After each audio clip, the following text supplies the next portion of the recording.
Alright, what's up? I'm Charm City 187, and this is mine and my brother's Week 10 NFL picks. Last week I think I got 3 wrong. It was either 3 or 4. Every week, like, the NFL analysts that are supposed to be the professionals are only getting like 6 or 7 games right, and a lot of them are only getting 4 or 5. And it's like, it's not hard to pick the winners, yo. I mean, we know 90% of the time the home team wins. So what I do is I just circle all the home teams, and then I find 2 or 3 games where I think the visiting team is a lot better than the home team, and I just pick like 2 or 3 games where the visitor is going to win. And I mean, most of the time, 2 or 3 wrong every week, but that's just the way I do it. So, all right, Thursday, November 8th, you got the Colts at Jacksonville. We're both going to take the Colts. Jacksonville. Like, this is another shit Thursday night game. Again. I think every game on Thursday night this year has been fucking atrocious. Jacksonville probably won't win another game the rest of the season. They might not win a game next season either. Jones-Drew, I don't understand how the hell he could want to play at Jacksonville. Like, I don't know if he's done for the season or if he's done for like several more weeks, but I think he broke his foot or dislocated something. But yeah, and Indianapolis, their offense is starting to click. Their defense is struggling a little bit.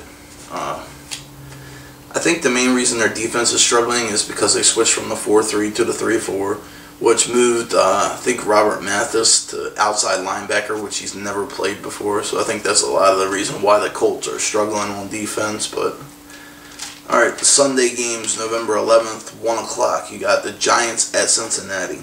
My brother's going to take the Giants. I'm going to take Cincinnati just because Marvin Lewis called his team out and told them they look horrible. Like, they're playing like shit.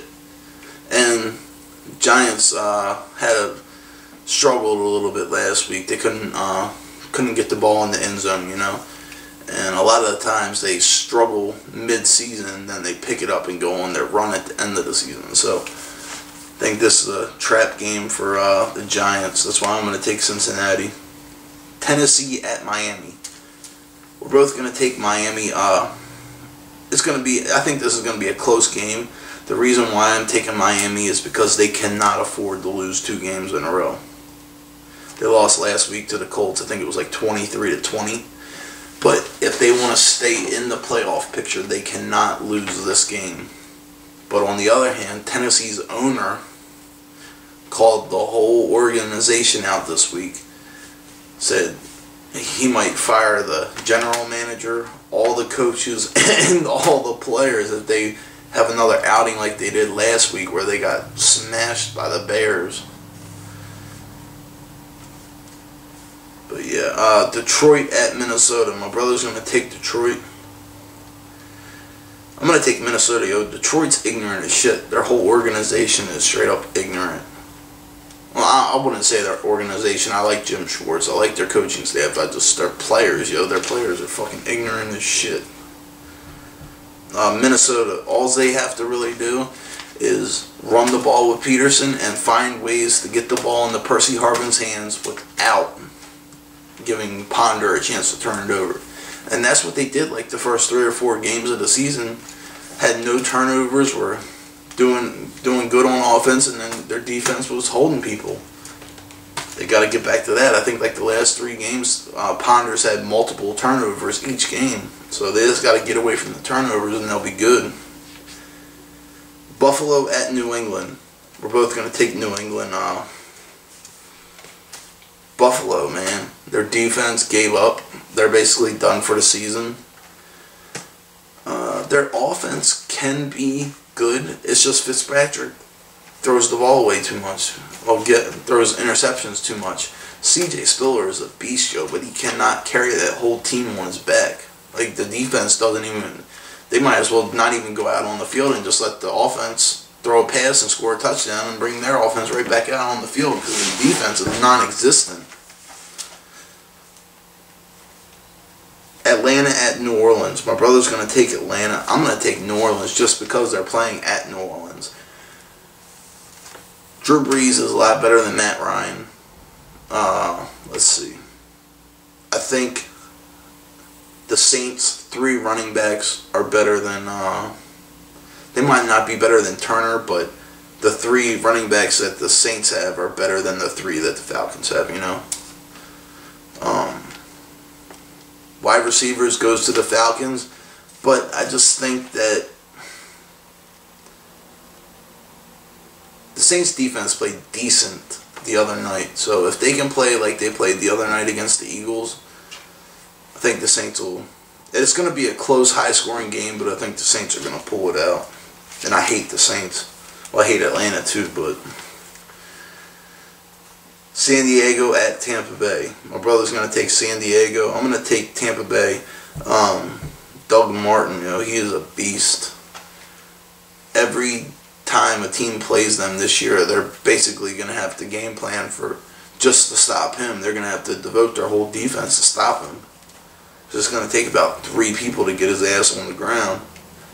And then once they commit too much to him, they're just going to throw the ball to Vincent Jackson. So, Tampa Bay is looking pretty good right now. Denver at Carolina. We're both going to take Denver. Carolina has the worst defense in the league, and Cam Newton is good, but he turns the ball over too much, whether it's him fumbling or throwing interceptions.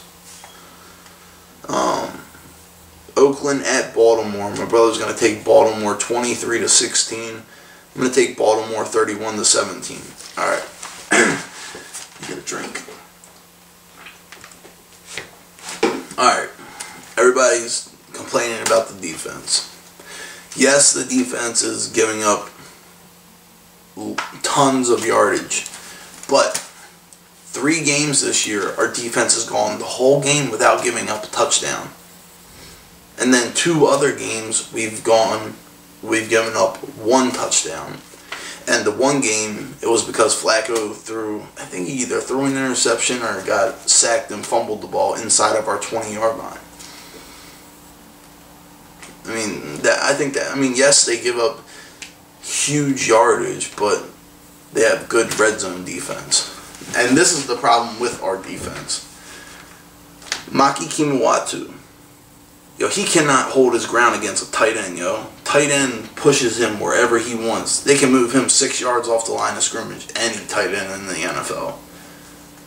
Terrence Cody, yo, I do not know what that motherfucker did in the offseason, but I'm guessing it was playing too much Modern Warfare 3 and Madden 13, because last season, yo, he could hold his ground against three offensive linemen. This year, he's getting pushed around by a center that weighs 100 pounds less than him. And the main problem on our defense is Kerry Williams. Yo, he could not cover a quadriplegic in a paper bag. That's how bad he is. Yes, he has 4 interceptions, but 3 of the 4 interceptions are a fluke. The one against the Chiefs, he's covering the man in man coverage. The ball hits off his hand and goes about 6 yards over his shoulder and about 4 yards behind him. And Kerry Williams is standing there and catches the ball. That's how far out of position he was.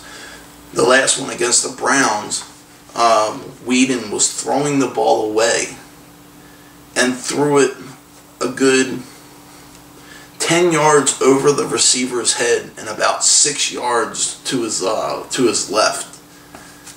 Kerry Williams standing right there, the ball went right to him. And even in the post-game press conference, he said, I was completely out of position. He was trying to throw the ball away.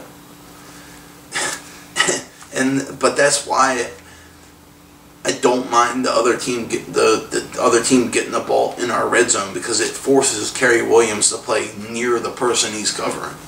Like, he can't give him a 15-yard gap. That's how every team moves the ball down the field on us. They run them short little passes to wherever Kerry Williams is. The guy catches the ball, gets 10 yards, and gets pushed out of bounds. That's why Kerry Williams has 60-some tackles. But yeah, and the offense, Cam Cameron is either an idiot or he's just a straight-up asshole. the main problem I saw the game against the Browns was just run, pass, run, pass, run, pass.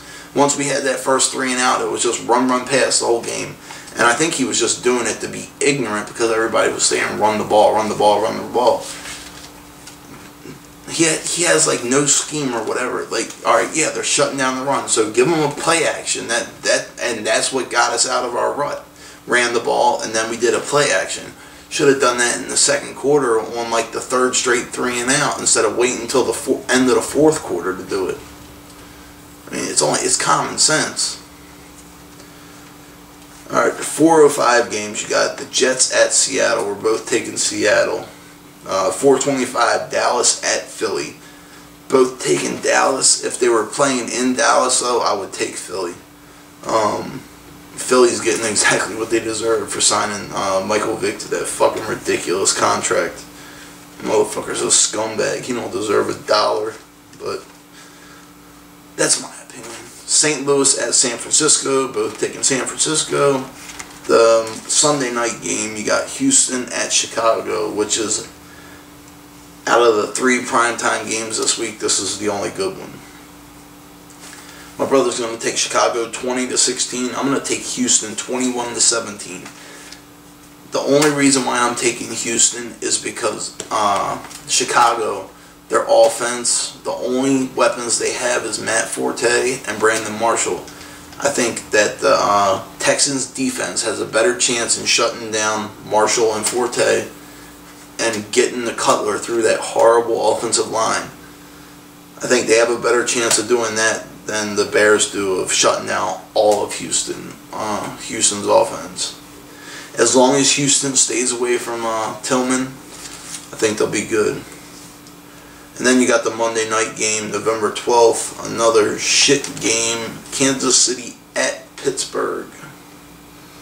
Couldn't tell me when they made the schedule. Nobody knew that nobody was going to want to watch Kansas City play at Pittsburgh on Monday Night Football. My brother's going to take Pittsburgh 20-10. I'm going to take Pittsburgh 21-3. I mean, it might even be a shutout. That's how bad the Chiefs are. And I think this is the last bye week. It's either this week or next week. You got Cleveland, Green Bay, Arizona, and Washington on the bye. Yep. All right. That's it. I'm out. Peace.